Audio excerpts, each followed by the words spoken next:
Inday Sara Duterte, nababasag na sa Mindanao.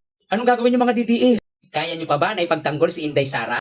Noon pa man, hindi niyo na kayang ipagtanggol si Inday Sara. Kahit nga kayo, wala kayong alam about kay Sara. Basta lang kayo suporta, basta lang kayo palakpak, hangang-hanga. Pero hindi niyo naman alam kung ano ang dapat hangaan kay Inday Sara. At ngayon nga ay pilit na ipinapakala ng kampo ni Inday Lustay na political persecution lamang umano ang impeachment laban sa kanya. Ngunit habang lumalabas ang katotohanan, mas nababasag ang kanilang narrative. Dahil ang pinakamalaking problema ni Sara Duterte ngayon ay hindi lamang sa Luzon.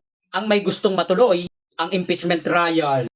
Inang kupo ay inamlaang. At maging sa Mindanao and Visayas, lawmaker at mga ordinaryong supporters, sumisigaw na sila na ituloy ang impeachment trial. Ano ba yan mga DDE? Yung pilit yung pinalalaking mundo, parang sumisikip para sa inyo. So ngayon, paano nyo pa ipagtatanggol si Inday Sara? Sa bagay, hindi nyo naman kayang ipagtanggol si Sara Duterte. Kasi from the beginning, wala pa kayong napapatunayan. Marami kayong akusasyon.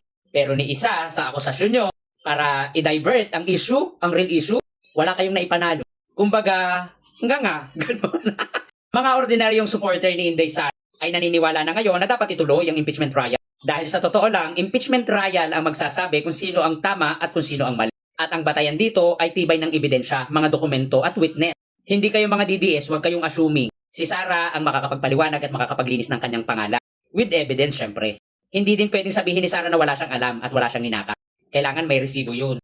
Kaya mga DDS, hingin nyo kay Sara. Di ba sinusuportahan nyo yun? Para at least may maisagot kayo just in case na tanungin kayo. At ngayon nga, unti-unti nang lumilinaw.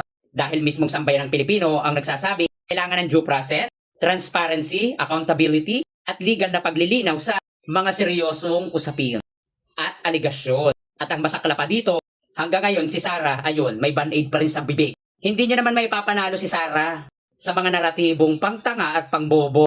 Bukang bibig ng mga DDS addict bang blood control. Ang atupagin nyo, yung isasagot sa itinanong sa inyo, huwag kayo magbukas ng ibang issue. Mga tanga. Sa bagay, hindi na naman nakakapagtaka. Tanga ang sinusuportahan, syempre mas tanga yung sumusuporta.